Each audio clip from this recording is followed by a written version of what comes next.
નમસ્કાર મિત્રો, સ્વાગત છે આપનું નાની સ્ક્રીનમાં મોટા સમાચારની દુનિયામાં એટલે કે તાતની વાત યુટ્યુબ ચેનલમાં. મિત્રો, આ ચેનલમાં તમને મળશે આજના મુખ્ય સમાચાર, ગુજરાતની તમામ મહત્વપૂર્ણ ઘટનાઓ, રાજકારણ, ક્રાઇમ, સરકારી નિર્ણયો, બિઝનેસ અપડેટ્સ અને સામાજિક મુદ્દાઓ પર સંતુલિત અને સ્પષ્ટ અને સીધી વાત. મિત્રો, મારો એક જ મકસદ છે કે તમને ખોટી અપેક્ષાઓ વિના, ખોટી અપીલ વિના માત્ર સાચી માહિતી આપવી.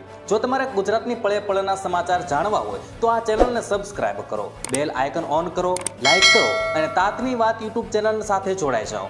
આવો શરૂ કરીએ આજની વાત. તો મિત્રો, વાત કરીએ આજના સૌથી પહેલા સમાચારને લઈને. તો મોંઘવારીના ઝટકા માટે રહેજો તૈયાર. મિત્રો, રોજિંદી ચીજવસ્તુઓ આગામી દિવસોમાં વધુ મોંઘી થઈ શકે છે. એક અહેવાલ મુજબ આ કાચા માલની વધતી કિંમતોને કારણે કંપનીઓ ભાવ વધારવાની સાથે ઉત્પાદનોનું વજન પણ ઘટાડી શકે છે. છેલ્લા 1-2 મહિનામાં વિવિધ પ્રોડક્ટ્સમાં 3 થી 7% વધારો થયો છે. ને એપ્રિલમાં રિટેલ મોંઘવારી 3.40% વધીને 3.48% થઈ ગઈ છે. જ્યારે ફૂડ ઇન્ફ્લેશન પણ 3.87% વધીને 4.20% પર પહોંચતા સામાન્ય જનતાનું બજેટ. ત્યાર પછી મિત્રો, મહત્વના સમાચાર વિશે આગળ વાત કરીએ તો વરસાદ અને વાવાઝોડાની આગાહી.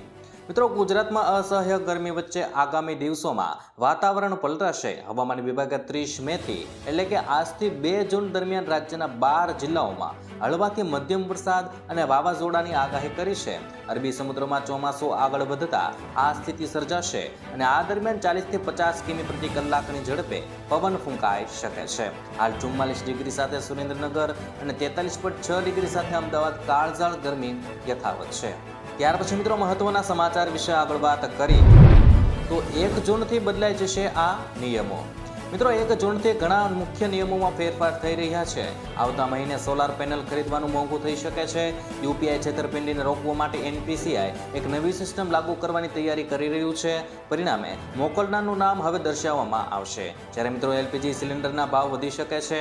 ઘણી બેંકો તેમની એટીએમ ટ્રાન્ઝેક્શન ફી, મફત રોકડ ઉપાડ મર્યાદા અને ફિક્સ ડિપોઝિટ પર વ્યાજદરોમાં સુધારો કરી શકે છે.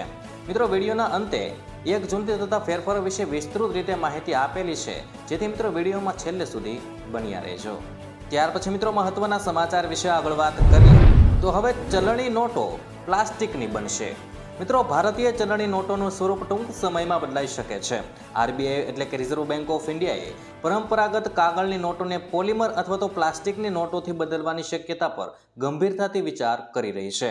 હાલના મહિનાઓમાં સેન્ટ્રલ બેંકની બોર્ડ મિટિંગમાં આ વિષય પર ખાસ ચર્ચા થઈ છે અને કાગળની નોટો છાપવાનો ખર્ચ પણ નોંધપાત્ર રીતે વધી ગયો છે.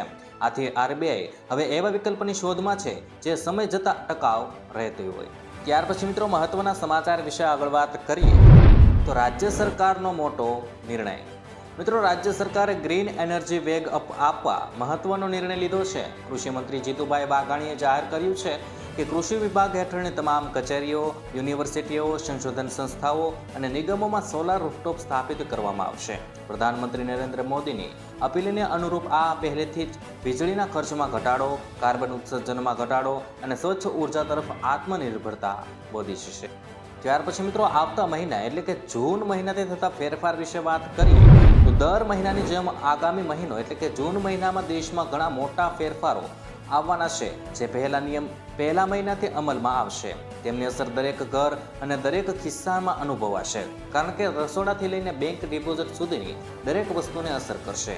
આ ફેરફારોમાં એલપીજી સિલિન્ડરના ભાવથી લઈને એટીએફના ભાવ સુધીનો સમાવેશ થાય છે, જે હવાઈ મુસાફરીને પણ અસર કરવાના છે. વધુમાં સોલાર પેનલના ભાવમાં વધારો થઈ શકે છે. મિત્રો, 1 જૂનથી કયા ફેરફારો થવાના છે તેની વિશે મિત્રો આગળ વાત કરીએ. જેમાં મિત્રો પ્રથમ છે એલપીજી ગેસ સિલિન્ડર અંગે સમાચાર. મિત્રો, એલપીજી સિલિન્ડરના ભાવ દર મહિનાની 1લી તારીખે ઓઇલ માર્કેટિંગ કંપનીઓ એલપીજી સિલિન્ડરના ભાવમાં સુધારો કરતી હોય છે અને નવો દર જાહેર કરે છે અને એલપીજીના ભાવ પણ 1 જૂને બદલાઈ શકે છે. મિત્રો, મધ્ય પૂર્વના સંકટને કારણે છેલ્લા કેટલાક મહિનામાં સિલિન્ડરના ભાવમાં વધારો કરવામાં આવ્યો હતો. હાલમાં દિલ્હીમાં 14 કિલોગ્રામનું ઘરેલું ગેસ સિલિન્ડર 913 રૂપિયામાં ઉપલબ્ધ છે, જ્યારે 19 કિલોનું કોમર્શિયલ સિલિન્ડર 2078 રૂપિયામાં ઉપલબ્ધ છે. ત્યાર પછી મિત્રો આગળ વાત કરીએ તો એટીએફના ભાવમાં વધારો ઘટાડો. મિત્રો, એટીએફ કિંમત માત્ર એલપીજી સિલિન્ડર જ નહીં, તેલ કંપનીઓ પણ દર મહિનાની 1લી તારીખે એર ટર્બાઇન ફ્યુલ એટલે કે એટીએફમાં ભાવમાં સુધારો કરે છે, જેની અસર સીધો મિત્રો વિમાન મુસાફરી પર થાય છે. આ દરમાં કોઈ પણ વધઘટની સીધી અસર હવાઈ મુસાફરોના ખિસ્સા પર પડતી હોય છે. મિત્રો મધ્ય પૂર્વના તણાવથી પણ આ દર નોંધપાત્ર રીતે પ્રભાવિત થયો છે.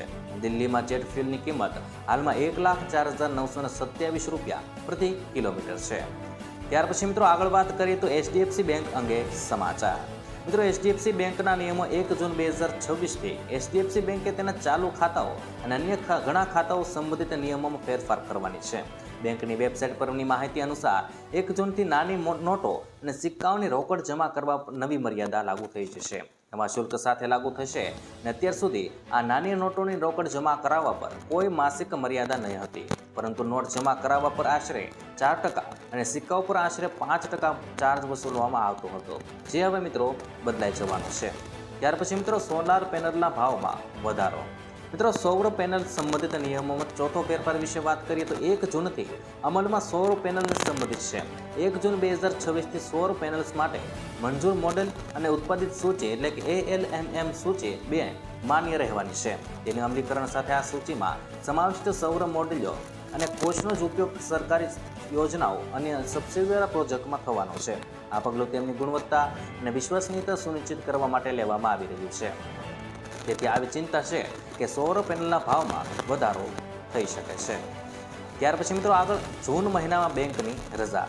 મિત્રો જૂનમાં બેંક રજાઓનું એક લિસ્ટ બહાર પડે છે અને દેશભરના વિવિધ શહેરો અને રાજ્યોમાં મોહરમથી સંત ગુરુ કબીર જયંતિ સુધી વિવિધ પ્રસંગો માટે બેંકમાં રજાઓ રાખવામાં આવશે. જો તમારે બેંક સંબંધિત કામ હોય તો રજા જાણીને જજો. જેમાં મિત્રો આરબીઆઈ બેંક રજાઓની યાદી અનુસાર અઠવાડિયાના બીજા અને ચોથા શનિવારે, રવિવારની સાપ્તાહિક રજા તરીકે અને 15, 25, 26 અને 29 અને 30 જૂને બેંકો બંધ રહેવાની છે. એ નોંધવું જોઈએ કે બેંક રજાઓ રાજ્યમાંથી રાજ્યમાં બદલાઈ શકે છે. આ રજાઓ દરમિયાન ઓનલાઈન બેન્કિંગ 24/7 ઉપલબ્ધ રહેતું